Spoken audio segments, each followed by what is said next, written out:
then, there was nobody in this country who didn't know who Jimmy Hoffa was. Wenn es wieder länger geht. Oder so. True Basel Review. The Irishman von Martin Scorsese mit dem Robert De Niro. On a job? Al Pacino. So you charge with a gun, with a knife you run. Und im Joe Pesci. It's what it is. Ein Real-Life-Mob-Thriller über die Geschichte von Jimmy Hoffa, der in den 50er, 60er Jahren sehr viel Macht hatte als Gewerkschaftsführer und sich mit kleinen, krummen Dingen immer wieder ins Abseits bewegt hat. Ein epischer Film, der schon episch anfängt mit seiner 3,5 Stunden Laufzeit. Er läuft im Kino, wird später im Monat allerdings dann auf Netflix auftauchen. Das bedeutet tatsächlich, dass wir den Film im Kino anfangen mit dem Netflix-Logo. Das ist doch schon mal speziell und kann man als Premiere sicherlich auch werden so. Der Film erzählt die Geschichte von Frank, Robert De Niro, seinem Charakter über den Joe Pesci zum Al Pacino kommt und die drei Schauspielgrößen durch das zusammen nochmal einen Scorsese-Film aufleben lassen und dann auch eine hervorragende Kraft geben können. Weil es sind legendäre Schauspieler, die im Irishman ihr bestes Spiel abrufen können. Allem voran Robert De Niro, der eine Glanzleistung zeigt. Er spielt wirklich wahnsinnig gut. Seine Art und Weise zu schwätzen und auch zu spielen, also zum Teil glaubt man fast gar nicht, dass das wirklich aus dem Drehbuch kommt, sondern dass es er selber müsste sein. Aber natürlich kommt alles aus dem Drehbuch. Er ist auch wirklich einer der Schauspieler, der es wirklich ankriegt, sich in eine Rolle hineinzuversetzen. Für den Pacino und den Pesci zählt grundsätzlich das Gleiche. Der Pacino hat ein paar tolle Ausraster drin und der Joe Pesci macht grundsätzlich eher ein auf der Ruhige. Also was nicht gesagt wird, ist teils wichtiger als das, was gesagt wird. Und so bewegen wir uns an sich von den 60er Jahren immer weiter aufwärts in 2000er rein.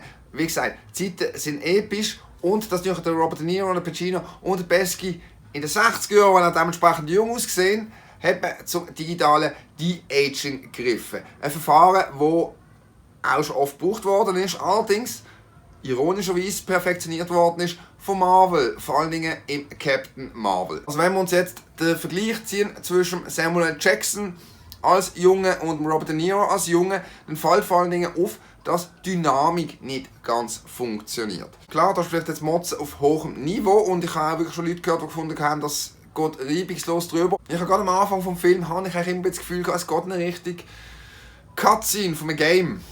So das geänderte CGI-Gesicht, das da dumm ist, wo wir finden, wow, das sieht mittlerweile gut aus.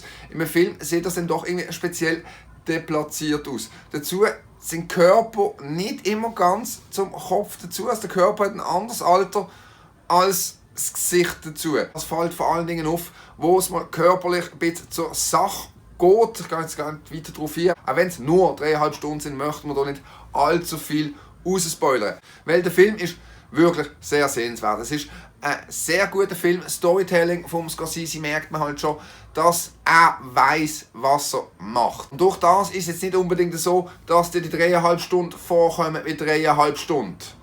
Aber es geht doch schon in die Richtung. Es ist ein rechtes Stück Film, der auf einen zukommt, aber ich denke, der wird im Kino tatsächlich besser wirken als dann auf dem heimischen Bildschirm.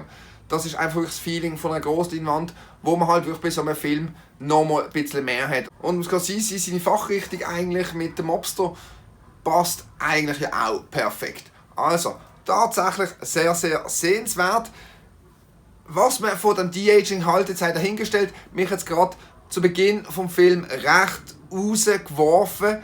Da ich den Kontrast wirklich sehr stark gesehen habe, gerade beim Körper, ist mir auch recht aufgefallen. Da teilen sich ganz eindeutig die Meinungen. Aber je länger der Film gesehen ist, umso mehr ist man an sich auch reingekommen. Umso älter sind die Charaktere selber geworden natürlich. Und umso weniger störend ist es. Also wirklich, zu Beginn habe ich es persönlich als störend empfunden.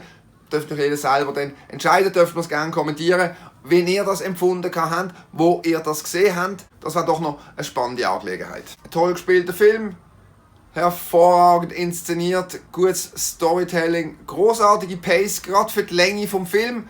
Auch wenn man wirklich muss sagen, man hätte je nachdem vielleicht auch um gewisse Facetten vielleicht ein bisschen abkürzen können. Es gibt auch Handlungsstränge drin, die jetzt nicht so wichtig wären oder sind und nicht wirklich viel dazu beitragen. Es hat aber auch viele ruhige Szenen drin, wo nicht so viel passiert, wo eigentlich wirklich wichtig sind, wo wirklich die Stimmung vom Film hervorragend transportieren. True Basel gibt der Irishman 7 von 10 Punkten. Da mir mal leider die Abwertung geben, da mir persönlich die Aging gerade zu Beginn doch aus meiner Erfahrung rausgeworfen hat. Aber das hat das Gesamtwerk schlussendlich nicht gross beeinträchtigt. Da muss die Zeit sowieso vorwärts gehen. Also, who cares? Wer auf Kriminal-, Mafia- oder Gangsterfilm steht, Mobster im Mittelpunkt sind, der kann nicht wahnsinnig viel falsch machen. Vom Scorsese mit dem De Niro, Pacino und dem Pesci hervorragend besetzt und alle sind wirklich auf ihrer obersten Ebene, was Schauspiel anbelangt.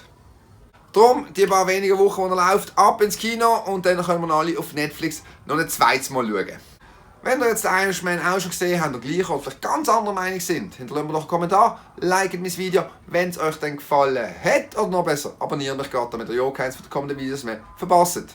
Vielen Dank fürs Reinschauen, viel Spaß im Kino, ich hoffe bis zum nächsten Mal, ciao zusammen.